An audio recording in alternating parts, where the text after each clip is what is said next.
Good morning everyone. কে কেমন আছো অবশ্যই কমেন্ট করে জানাও, আর আশা করি সবাই অনেক ভালো আছো। তো আজকে চলে আসি একটা নতুন জায়গা নিয়ে, কারণ এই জায়গাটা অনেকের কাছে অচেনা। এটা হলো জহিরি পার করে সোজা গিয়ে জায়গাটা একবার দেখতে থাকো কেমন লাগতেছে। দুই পাশে ছাতার মতো গাছ, টি গার্ডেন, মাঝখান দিয়ে রাস্তা। তো আমরা চলে আসছি এখানে ভিডিও শ্যুট করার জন্য। তো এখন আমরা পৌঁছে গেলাম, কয়েকটা ভিডিও শ্যুট করে নেওয়া যাক, তারপরে দেখা যাক কোথায় যাওয়া যায়। তো ওই যে আমার বান্ধবী ললিতা, এর আসল পরিচয়টা দিয়েছে, ওই ভিডিওটা আসতেছে পরে, ঠিক আছে? সো দেখতে থাকো। ভিডিওটা ভালো লাগলে তো অবশ্যই শেয়ার করবে, কমেন্ট করবে, আর লাইক তো অবশ্যই করবে, ঠিক আছে? সো দেখো কার কেমন লাগে। তো এখানে ভিডিও করা হয়ে গেল, এখন আমরা চলে যাচ্ছি আরেকটা নতুন জায়গায়। সেটা দেখতে হলে সম্পূর্ণ ব্লগটা দেখতে থাকো। So let's go. তো ফাইনালি আমি পৌঁছে গেলাম রবার বাগানে, আমরা সবাই মিলে। তো আমি কোনো দিনও আসিনি, সেই ক্লাস 9-এ যখন পড়ি তখন থেকে আসতে চাচ্ছিলাম। তো এই সাইডে আসা হয় না, কারণ ব্যাক সাইড। তো আজকে ব্লগটা বানানো তোমরা তো জানোই, গ্রামে থাকি, গ্রামে থাকলে যে কতটা প্রবলেম হয়, ওই জন্যই বানানোর কথা।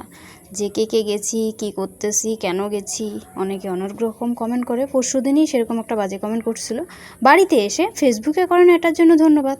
তো এই যে এখন ভিডিও বানাচ্ছি, ভিডিওগুলো তো আসতেছে, ঠিক আছে? তো দেখতে থাকো, জায়গাটা কার কেমন লাগতেছে অবশ্যই কমেন্ট করে জানাও। কিন্তু আমার তো ভীষণ পছন্দ হয়েছে, কারণ একদম নিরিবিলি জায়গাটা, খুবই সুন্দর, একদম কি বলবো, খুব সুন্দর। গাছগুলো এত সুন্দর, কি বলবো, ক্লিন যাকে বলে। আমার তো খুব পছন্দ হইলো, কার কেমন লাগলো অবশ্যই কমেন্ট করে জানাও। আর একটু নেচেও নিলাম, নাচতে খুব পছন্দ করি, যদিও পারি না, কিন্তু যেটা পছন্দের জিনিস ওটাকে কোনোদিনও খারাপ হোক ভালো হোক ওটা পছন্দেরই হয়ে থাকে, বুঝলা? তো যাই হোক, এবার ব্যাক করতে হবে আমাদের, কারণ অনেক লেট হয়ে গেছে। তো দেখতে থাকো গার্ডেনটা কেমন লাগতেছে, যাকে বলে রবার বাগান। তো দেখো, আর কারা কারা রবার বাগানে আসছো, কারা কারা আসো নাই, অবশ্যই কিন্তু কমেন্ট করে জানাবা, ঠিক আছে? কমেন্ট করতে ভুললো না কিন্তু। তো তারপরে চলে আসলাম, আসার পথে দেখলাম যে এখানে একটা রাস্তা, দুপাশে গাছ, খুব সুন্দর। তো ওখানে একটু ভিডিও করলাম, ফটো তুললাম। জায়গাটা এত সুন্দর, ছেড়ে আসতে ইচ্ছা করে না, কিন্তু এদিকে টায়ার্ড, তার উপরন্তু বাড়ি যেতে হবে তাড়াতাড়ি, ওই জন্য আর কি চলে আসলাম। জায়গাটা এত সুন্দর যে ভিডিও না করে থাকতে পারলাম না, তাই করলাম। তো ফাইনালি চলে আসলাম ওখান থেকে, একটা আঙ্কেলের দোকানে আসলাম ঘুগনি খেতে, কারণ আমার পছন্দের। তো কিন্তু ছোট দোকানটা, কিন্তু বানিয়েছে কিন্তু অসাধারণ।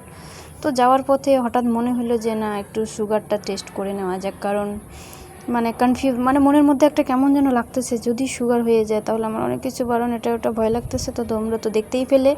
তারপরে একটু ভাবলাম, আসলাম তো একটু ওয়েটটাও মেপে দিই, কারণ এক জায়গায় গেলে আমি একটা কাজের জন্য যাই না, ওরকম একটা ভিডিও আসতে চলছে। তো সবাই ভালো থাকবেন, টাটা। কেমন লাগলো অবশ্যই কমেন্ট